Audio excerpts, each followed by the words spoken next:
Ang alam namin napakarami Zaldico, the man of the hour. Oo. Zaldico, ano salin mo? Saan ang salin nyo? Ang dami nyong anomalya, ang dami nyong reklamo, JJ Suarez, ang dami mong Ako, complaint Mario. sa ombudsman. Ang suki kayo ng mga ombudsman. Saan ang salin nyo? Speaking of salin, Madam Kim po, nagsalin mo ba kayo? Meron mo ba kayong sinumiting salin?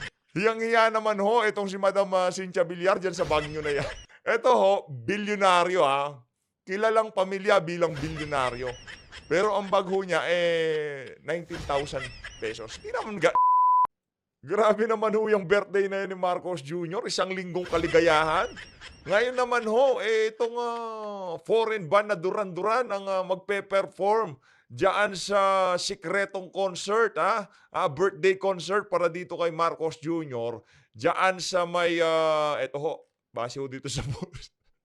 Base ho dito sa post ng Ma'am Sastrogando Sasot, maraming salamat sa team Alitap-Tap na taga Marriott Hotel for giving me info the private concert of Duran-Duran for BBM birthday. Ayun na ho mga kababayan, talaga hong wala ho tayo magagawa. Mahilig ho talaga sila sa konsyerto. Ano ho ba talaga ang pinagkakabalahan nitong administrasyon na to? Kung hindi siya mamigay ng ayuda, nagpapa-concert ho yung mga yan. Nung isang araw lang, di ba, nagpa-concert sila dyan sa sa Ilocos ba yun? Yung bago yung birthday ng kanyang ama, nagpa-concert ho sila, di ba? Pasayaw-sayaw pa silang mag-asawa doon. Oh. Ngayon ho mga kababayan, ito na ho siguro yung pinaka-pampinaling birthday celebration nitong si Marcos Jr.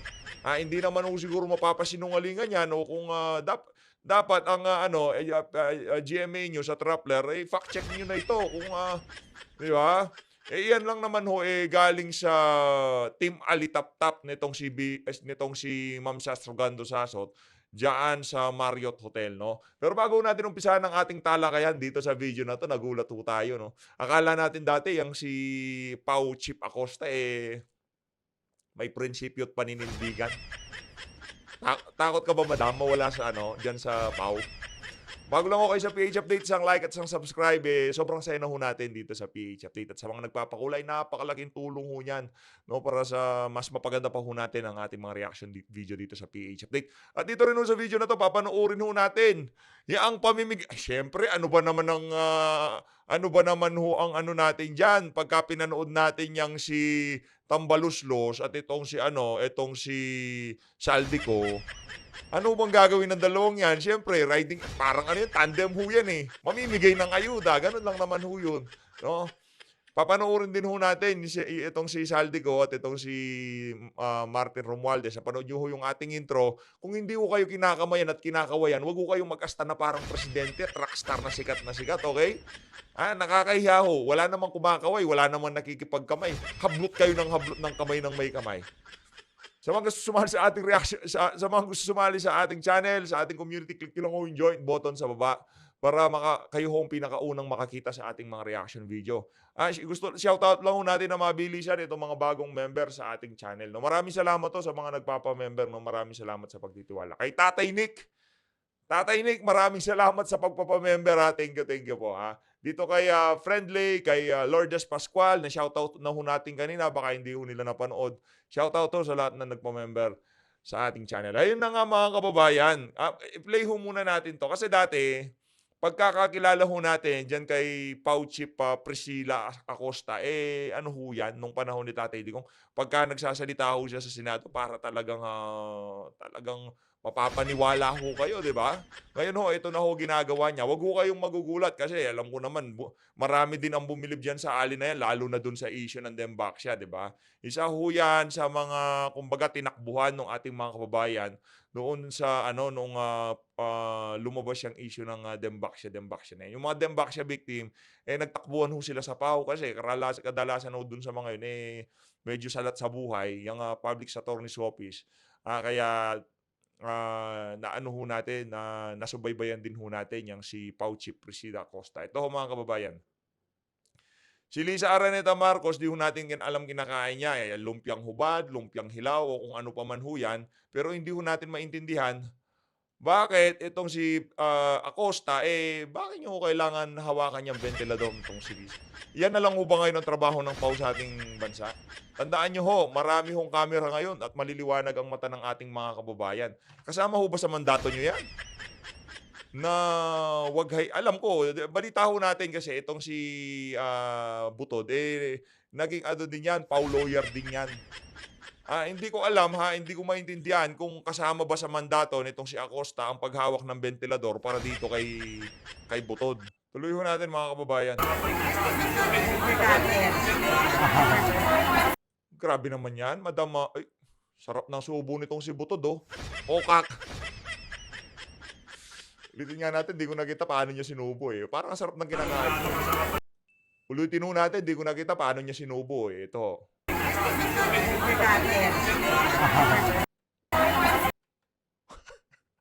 Si madam talaga kahit siyang angulo mo tingnan parang ang luto. Grabe naman yan.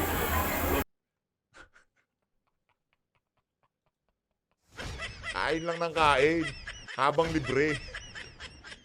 Pagkatapos nyo yan, 3 taon na lang yan. Sulitin nyo na. Oh. Grabe. Hinila niya ho si Acosta. Hinawakan niya kamay, pero hindi na natin nakita pagkatapos nun. Ayun na nga mga kababayan, tanong ko lang sa PAW. Para dito kay Acosta, baka mag-bestie sila. Ganun ho ba yun? Pero hindi, di ba? Ba't mo kailangan hawakan ventilador niyan? Wala ho ba siyang close-in o kung ano mang... Head ho kayo ng public attorney's office. Tagahawak lang ho kayo ng ventilador nitong si Lisa Araneta Marcos. Hindi ko lang maintindihan. Paki-explain ho dyan sa baba. Linamon na rin ng politika itong si PAW Chief Presida Acosta. Kala ko Duterte supporter. Tagahawak na pala ng ventilador nitong si Lisa. Ano ba yan? Ito mga kababayan, akala siguro nito si Kimbo makakaligtas na siya. Madam, hiyang-hiya naman ho itong si Madam Cynthia Villar dyan sa Baguio na yan. Anak na to ako. Ito ho, bilyonaryo Kilalang pamilya bilang bilyonaryo. Pero ang bag ho niya 19,000 pesos. Di naman mababa. Mahal na din ho yun para sa atin. Ang mahal ho ng 19,000 na yan, di ba? Ang paka-allowance na nga ho namin sa isang buwan yung 19,000 na yan eh. Pero ang matindi ho, itong ating Bratinela dyan sa House of Representatives. Etong kilalang pamilya bilang mga bilyonaryo, nagbabag lamang ho ng 19,000. Kaya yan ang sinasabi ko sa inyo. No? Hindi ho talaga pero nasa sa inyo naman yan kung gusto nyong bumili ng mga ganyang klaseng bag kagaya kay Ma'am Kimbo, okay lang rin naman kung talagang sobrang yaman nyo na. Pero parang ang pangit ng tingnan kung kayo ay isang public servant tapos hindi nyo parang pagkakasi nakita yan ng mga mahihirap, ang dating parang sinasampal mo sila sinasampal mo at pinapakita mo sa kanila kung gaano sila sa kahirap. Ito pa namang mga bilyonaryo na to, kahit bilyonaryo na sila, hindi mo makikita na hindi kanila pagmumukhahing hampas lupa, di ba? Parang gano'n kasi minsan alam nyo naman mga kababayan, marami sa ating mga kababayan, lalo na pagka medyo kinakapos sa buhay, yan medyo mahiyain. Ngayon, yung medyo mga nakakariwas, ika nga nitong si Congressman Rodante Marcoleta, kung umasta ho yan, parang mga Harry Treyna. Kagaya ho ng pag-asta niya nitong si Estela Kimbo dyan sa House of Representatives. Ganyan ang ganyan na. Sabagay, talagang dyan nyo makikita mga kababayan, yung mga tao na talagang mula noong nakatikim ng medyo madami-daming pera, talagang lumabas ho ang mga tunay na kulay nila. No? Grabe naman. Bibit-bitin mo lang, kulang-kulang sa 2 milyong bag. Madam, alam ko ang kampo mo galit na sa mga nagre-review sa bag mo at mga relo mo. Ang amin lang ho dito, kung yan ho talaga trip nyo, ano ba magagawa namin? Pero bilang public servant, bilang congressman, dapat naman ho sana, ilagay nyo na lang ho sa lugar yung mga ganyang klaseng libangan o hobby nyo na pagbili ng mga mamahaling kagamitan. Sa inyo na, given na yung pera nyo yan. Ano ba magagawa namin? Hindi naman amin yan. Kaso, ang pangit lang hong tingnan, habang napakaraming nagugutom na Pilipino, ang bag na hawak-hawak nyo ay 2 milyon. Ang lirong suot-suot nyo ay nagkakahalaga ng 4 na milyon. Anong klaseng kalokohan yun? Parang ano no? Parang wala ho silang empathy. Yung tipong, grabe naman, bibit-biting ko ba to? Isusuot ko ba to? Sigurado mapipicturean to ng ng mga media man. Mabivideo tong bag na to. Tapos napakarami ng nagugutom sa Pilipinas. Yung iba hindi na nila alam. Ultimo bigas, hindi na nila alam kung paano nila bilhin ngayong mga panahon na to. Tapos bibiting ko 2 milyon. Okay lang naman.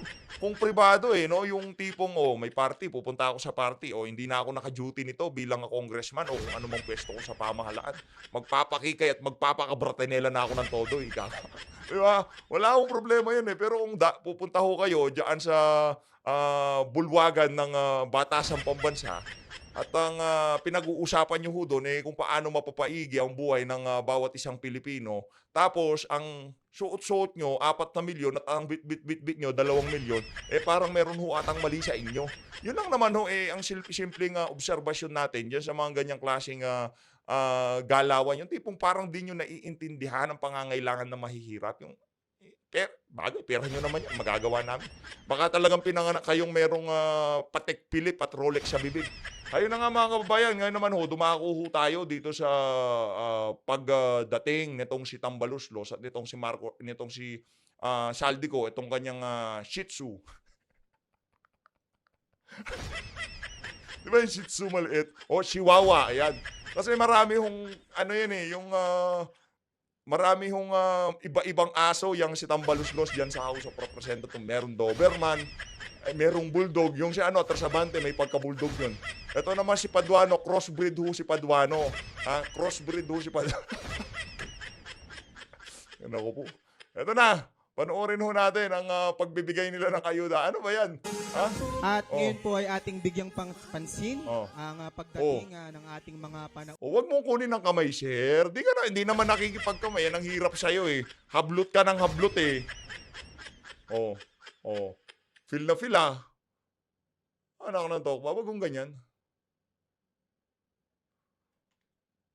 Sir, lagi kong sinasabi to dito sa channel. At sa mga datihan na dito, alam ho nila ito. Marami ho tayong pinapangarap sa buhay. Marami ho tayong gustong mangyari sa ating mga buhay. Pero tanggapin na ho natin ang katotohanan na karamihan dito sa mga bagay na to, kahit anong gawin natin, hindi mangyayari yan. Hanggang pangarap na lang, ika nga. Pwede naman magsumikap. Pero wag naman umabot doon sa punto na parang, yung tipong lahat na lang. No? Binabali nyo na lahat ng katuwiran. Linalabag nyo na lahat ng rules para lang makamtan yung inyong hadikain sa mga susunod na panahon. Imagine, yung Tingog Party List, napakaraming satellite offices. Ngayon, anong gagawin nila doon? Sa 2028, magkakaalaman ho tayo dyan. Rekta na ho tayo ba? Nandito si Aurelio. Din po natin ang ating Senior Deputy Speaker, Honorable Aurelio Dong Gonzales Jr. Nandito rin po ang ating chairperson ng House Committee on Appropriation, Elizalde Esco. Walang Alis, paket ka na sa stage.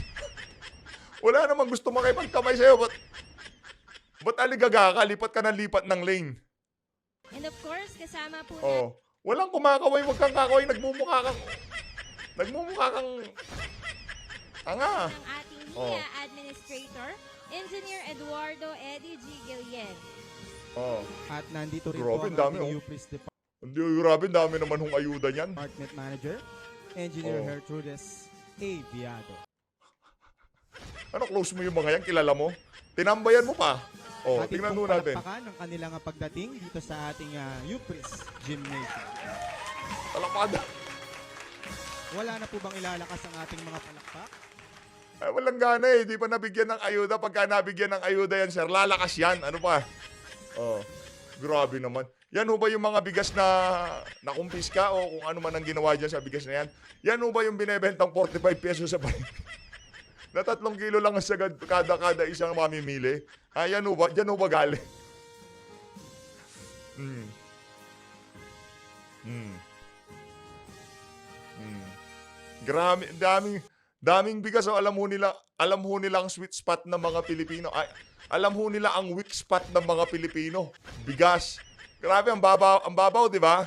Ganon ho kahirap ang mga Pilipino. At ganon ho tayo inuunggoy ng mga politiko na to. Imagine, pupuntahan ho kayo sa inyong lugar para bigyan ng bigas. At magpakilala na ako si Martin Romualdez at pinsan ko si Marcos Jr. Kami nagbigay ng mga bigas na yan. O kung sila nagbigay niyan, dapat may pangalan. Tingnan ho natin, siyempre. Rekta.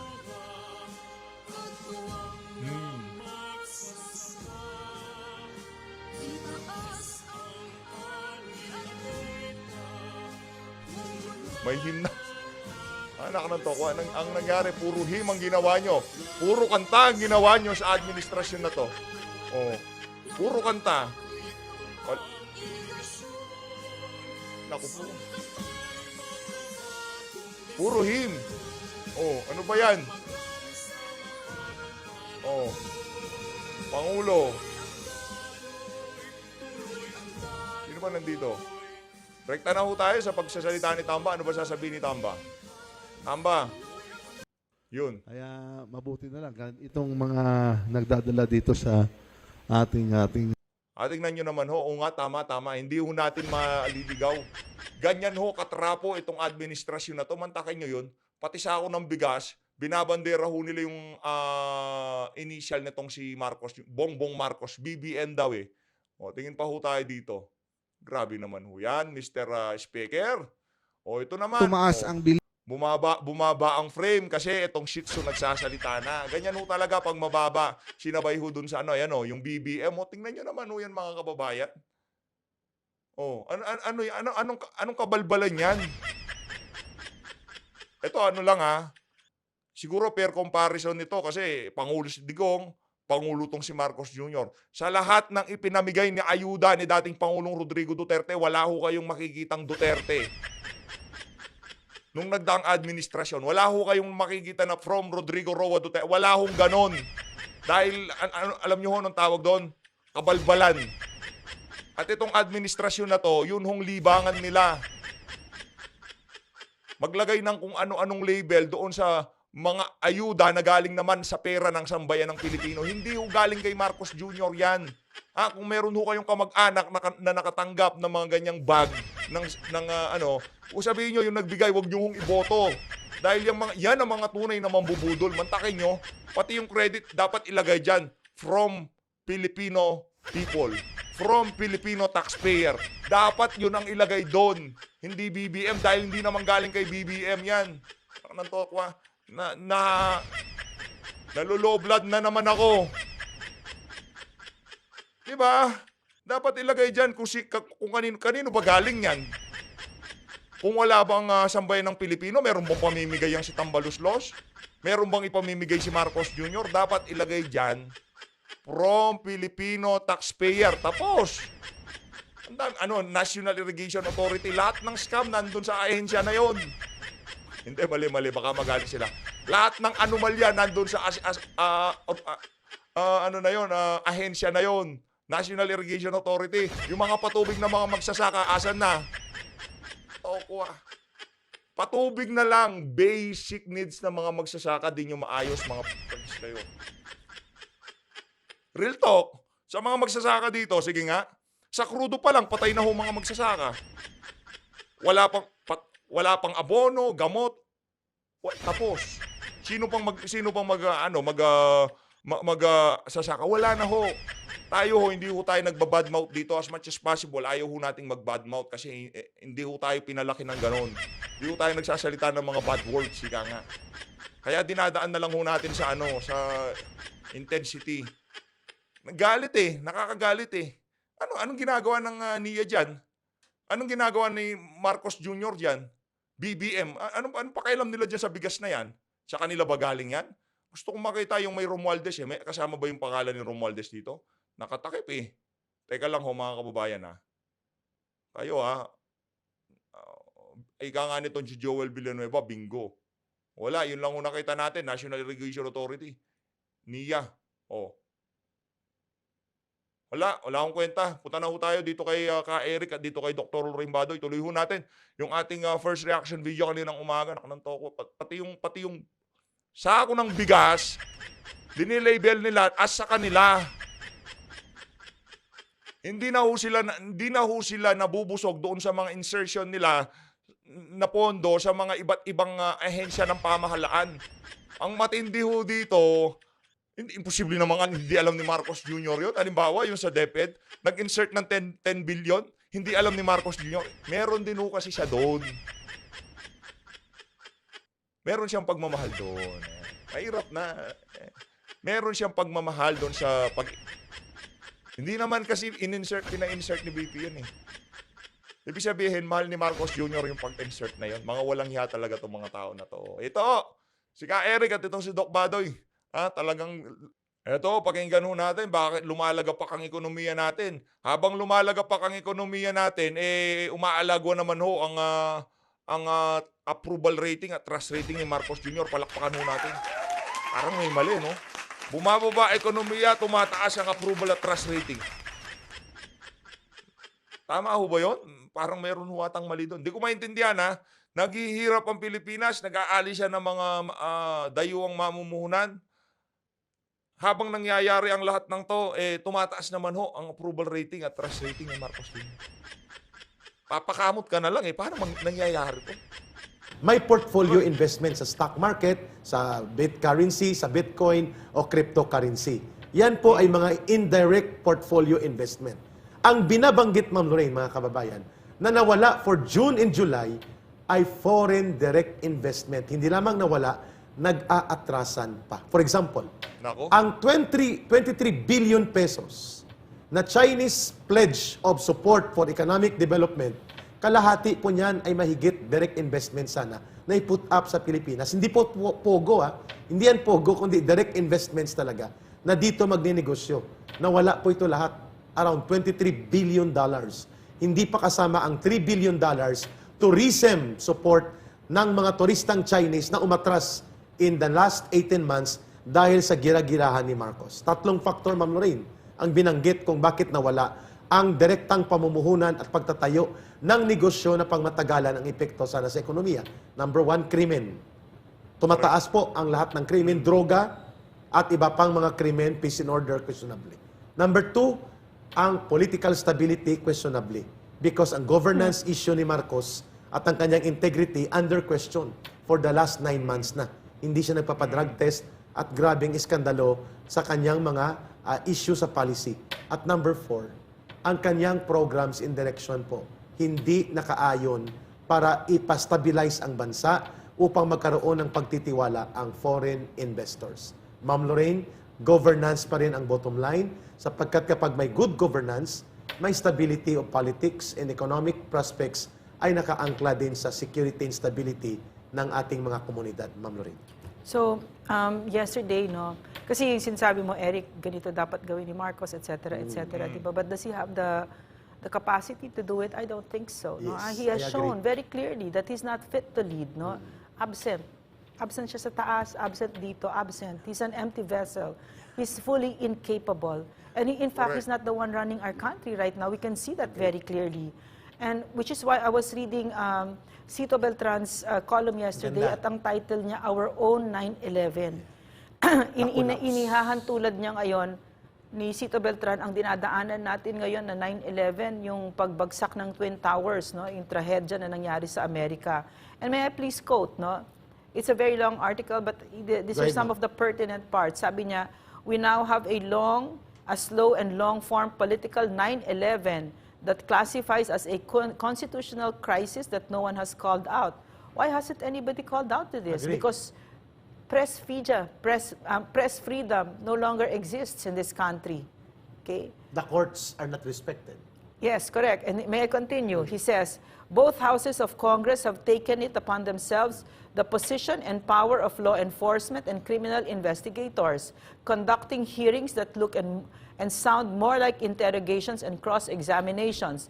They have conducted themselves in like manner as state prosecutors. They have used their power to detain and threaten individuals with incarceration at local or state penitentiary for contempt.